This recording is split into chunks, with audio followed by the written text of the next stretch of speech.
So the weather this week has been absolutely rubbish, so we thought rather than trying to film ourselves going out to do photography, what might be more interesting is if we did a what's in our bag video to show you guys of the equipment that we use for landscape and wildlife photography. Yes, we wanted to show you guys our equipment, but also to discuss why we've bought what we've bought.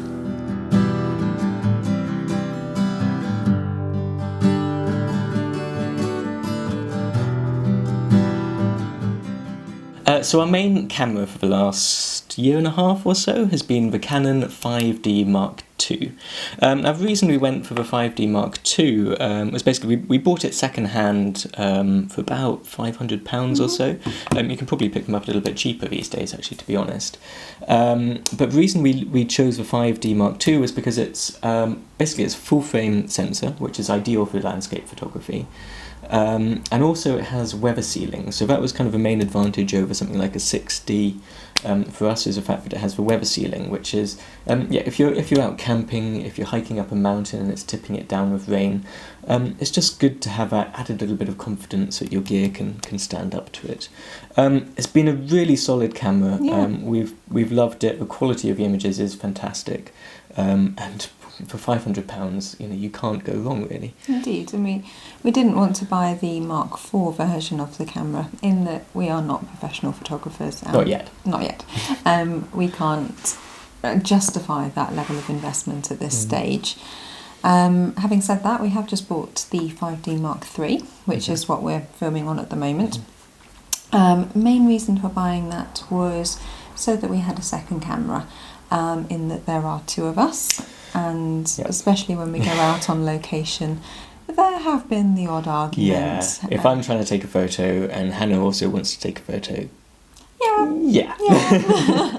So Enough said. Yeah. So we've actually got a trip to Iceland planned in the autumn, which we'll be showing you guys and making some videos there. But really, we wanted for that trip to have a second camera, so that's why we've now bought the Mark III. We're only going to be there for a week, and it's going to be autumn when we can't guarantee what the weather's going to be like. So really trying to maximise the chance of getting some decent shots from that trip. I think we definitely can justify two cameras for that. Yeah.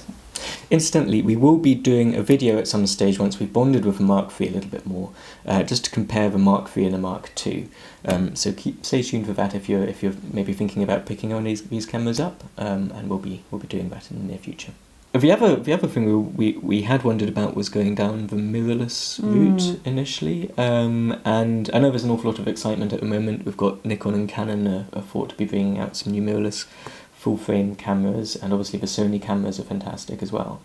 But we just thought we'd hang on and wait a little while with the mirrorless. I mean, I'm really excited about the idea of mirrorless. I find the equipment very heavy, so the idea of there being a lighter camera for my back and my neck. Lugging these up a mountain when you're camping is not ideal. And the idea of the mirror not slamming up and making a sound and scaring wildlife, it just strikes me as a brilliant idea, basically. Yeah. So really excited for when a professional level mirrorless becomes affordable secondhand. Definitely. Yeah. So we will be going mirrorless eventually, but probably not for another 2 to 3 years until the prices start to come down. We'll see. Yeah. Don't know what the timescale will be. Yeah. So the next thing to talk about is lenses. Now, actually, our main landscape photography lens is on the camera at the moment, and that's the Canon 24-105mm L series lens. It's actually the Mark I version of that lens. They have now got a Mark II version, and we might be a little bit biased because it was the first L series Canon lens we bought, but as a result, we just love it. It's fantastic. I know a lot of people struggle with the corners being a little bit soft at some of the extreme focal ranges of that lens, and I think if that's if I was going to buy another landscape photography lens to replace it, I'd probably rather go for the 24-70mm lens, which is supposed to perform a little bit better. But having said that, for me, having that extra bit of focal range going all the way up to 105mm is a real benefit, because if I'm hiking up a mountain and going camping, I only really want to be carrying one lens with me if possible, especially if I'm on my own and I can't give Hannah lots of heavy stuff to carry. Having just that flexibility of the extra focal range is a real benefit. So the second L lens that we have is my L lens, which is the 100 to 400mm by Canon. It's the Mark 1 version of the lens that I have. I'm a great fan of this lens. I have talked about it in many different vlogs that I've done, and at the risk of sounding like a broken record, I will just say that literally my only criticism of it is the minimum focusing distance, which is solved by the Mark II version, which that distance is essentially halved. So yeah, looking forward to at some stage potentially buying the Mark II version of this lens. But yeah, I have no other criticisms of it at all. I really like it. Prior to this one's purchase, I was using the 70 to 300 by Canon, which is a non-L lens. And we haven't sold this on, we've kept it. And the reason for keeping it is that it is a really good lens. So yes, there is a bit of a discrepancy between the L lens and the non-L lens, but I have been quite impressed by the quality of the images. Yeah. And for the difference in weight, the weight difference is absolutely phenomenal. So this lens is really good for like hiking up mountains. When we went to the Alps, we didn't actually take the 100 to 400 with us because we were very conscious of keeping the backpack as light as we could. So this was the lens that we took with us. Yeah, it really performs extremely well for the price. So I think you can. I think it has now been superseded, but you can pick up these for about £350 or so, new. And really the quality is outstanding for that price. Yeah, for that price, definitely. It's also been quite useful for us for vlogging, in that last weekend we went out and I wanted to record Sam taking some photos, and he was using the 24 to 105, which is the normal lens that I would then use to film him with. So I used this at 70mm, which you can get away with. Yeah. I had to stand a fair way back, but it worked fine. Yeah. So it's kind of got a second lease of life now as well with using it for vlogging. So I'm really happy with that lens. So the last lens to talk about is this one here. So this is the Samyang 14mm f2.8 EDAS-IF-UMC lens. It's a bit of a handful. This is a 14mm wide-angle lens, and the main reason we bought this was because when we're going to Iceland, there's a chance we might be able to see the Northern Lights. And for photographing the Northern Lights, you really want a lens which goes down to sort of f2.8 or below. And this is a fantastic value lens. We haven't had a chance really to try it out too much just yet, but I'm hoping that this is going to work really well for photographing the Northern Lights. Incidentally, fellow YouTuber James Brew has recently done a review of this lens, so if you're interested in this lens at all, then do go and check out his review. It's a really good video. The main tripod that we use is the Benro carbon fibre tripod. A couple of reasons why we chose the carbon fibre. First of all, yes, it's a lot lighter than its metal counterparts, but also it makes a lot less noise when being assembled compared to metal, which I particularly wanted for photographing wildlife. Having said that, the head is metal and that does weigh a ton, so hey-ho, nothing's perfect. Having said that, I mean, it is very battered, very worn. It's well loved. It's a much loved item, this tripod. We've also got the tripod that we're filming on at the moment, which is the Manfrotto Compact Advanced, I believe. Something like that. Sam uses it a fair bit when he's going camping by himself because it's a lot lighter. Yeah, I find even though this is carbon fibre, with the added weight of the head as well, it's just too much heavy to be carrying. So having said that, I don't really use the Manfrotto one, and that's because it's not meant to be used with lenses over, I think, 300mm. It's definitely not stable enough for me to be using the 100 to 400mm lens on, so I just tend not to use it. And we've got a third tripod which is mainly used for indoor lighting. Yep. So the filter set that we use is the Koken P filter set, and to be honest, these are a little bit of a compromise. They do have their issues. The first one, which sort of for us I think is the main issue, is that if you're using a wide angle say 24 mils on our lenses, you can actually see the filter holders in the corner of the frame, so you have to either crop those images or zoom in a little bit and not use your lens at the full wide angle. We do have the wide angle filter holder, but even with this we still have that issue, so that's not great, to be honest. The other issue that you can have with these is that particularly if you're doubling filters up, they suffer from a bit of a magenta colour cast. You can faff around and correct that in post to some degree, but it can be quite bad. However, having said that, they do represent fantastic value, and actually the cost of buying, say, a Lee filter set, for instance, for us, at this stage we can't really justify it, I don't think, but we probably will upgrade eventually. But actually, these Koken filters cost a fraction of the price of a Lee set, so if you can sort of work with their limitations, then they can be a good choice. And you can get some great images with them as well. So actually most of my landscape photography images have been taken certainly with the circular polarizer, which does work fine, and also I use the 10-stop ND filter quite a lot, and yeah, as long as you're just aware of the colour cast issues, you can still work with them. We've got a complete set of these. We've got a selection of ND, solid NDs, including the 10-stop. I think we've got a 2-stop, a 3-stop and a 4-stop, and also some ND grads. So if you're looking to buy maybe your first set of filters and you're not quite ready to fork out hundreds of pounds on one of the higher end systems, I certainly recommend the Koken system. So just to run through a few of the other sort of photography accessories that we often carry with us, we quite often take this with us. It's the Canon extension tube. We've done a few videos on this recently, so we won't go into too much detail now about this, but it's basically converts your normal photography lens into a macro photography lens, and it can be really useful for getting some close-up macro shots. Our first vlog, I don't know, I didn't bond with it that well, so there are now 2 vlogs that it features in, and I sing much higher praises of it in the second vlog. Yeah, it is actually really great, yeah, so very useful. Batteries, obviously, memory cards, we always keep a good supply of both of those with us at all times.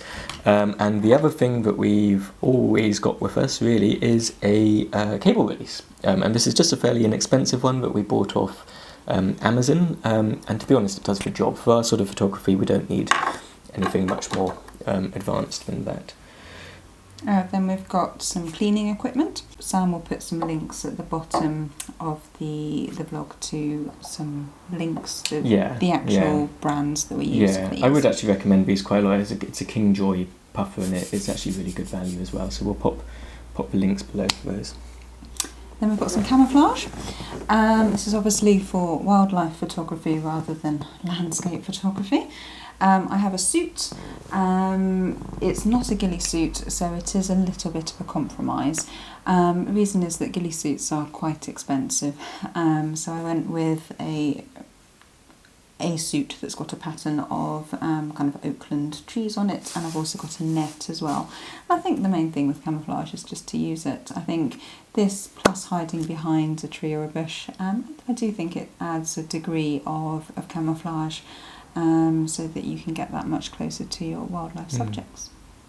So we obviously have a YouTube channel, which means that we need to record vlogs when out doing photography, which means we need a vlogging camera. Up until now, our main vlogging camera has been the GoPro Hero 3 Plus.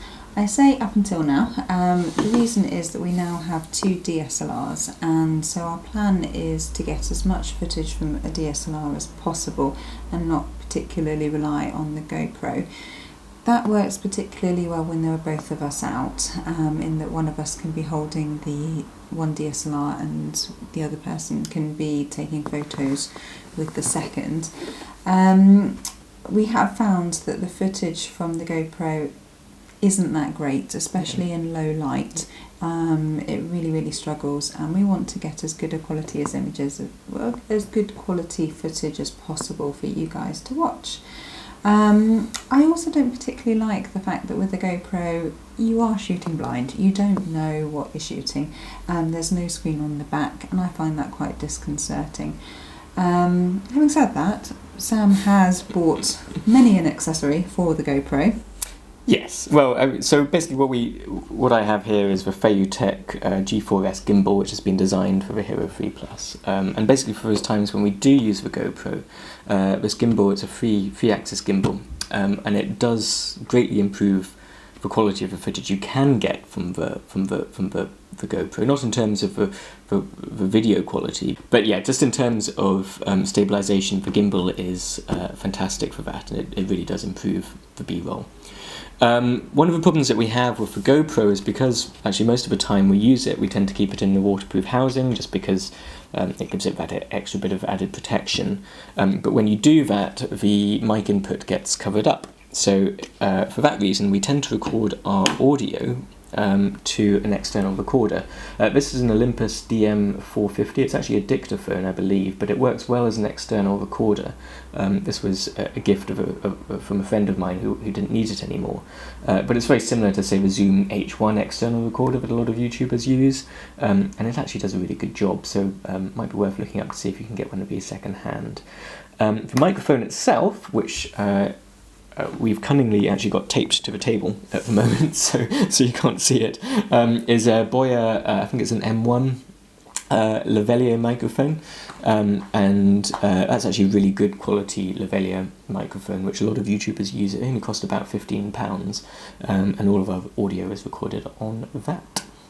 So the last thing to talk about in a video about what's in our bag is the bag itself. Now the bag that we use is the Manfrotto ProLite Bumblebee 220. And I have to say we really do love this bag. It's fantastic. So when we were looking to buy a bag, we compared a lot of different brands and looked at a lot of different options. And our main criteria were that we wanted the bag to have waist straps so that if we're on a long hike and we're carrying lots of gear, it just helps to spread that load to our legs and it's not just all hanging off our back.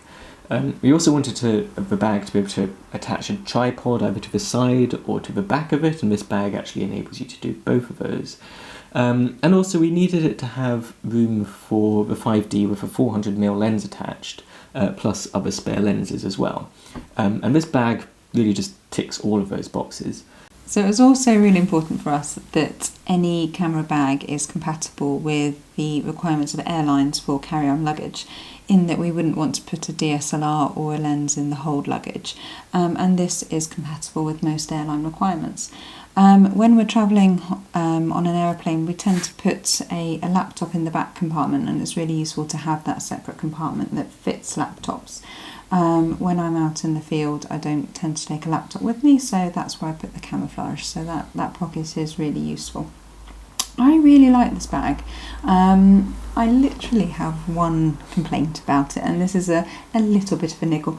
It's just that the straps are ridiculously long. The number of times I've walked past an open door and a strap just gets caught in the door handle and the door slams shut behind me, or on an aeroplane getting caught in somebody's seat rest.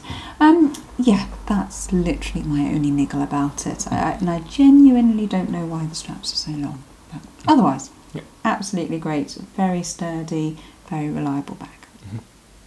So I should probably point out that, of course, we don't receive any sponsorship from any of the companies that we've mentioned so far in this video, and all of the equipment that we've covered has been purchased ourselves. So, of course, the opinions on this equipment are entirely our own and subjective. But what I would do is I'll leave a list of all of the bits of equipment that we've mentioned below, together with some links, some of which will be Amazon affiliate links. So if you do click those links and make a purchase, we will receive a small commission on those purchases. So if you like this video, please do click like. I do think it's important to understand your equipment, but I don't want you to think that we think equipment is the most important thing. No. Obviously the most important thing is just enjoying yourself, going out there, seeing the wildlife, seeing the landscapes, and not being held back by your equipment, so that your understanding of the equipment allows you to take some nice photos and get some good memories. So please consider subscribing, and thank you for watching. Yep, take care.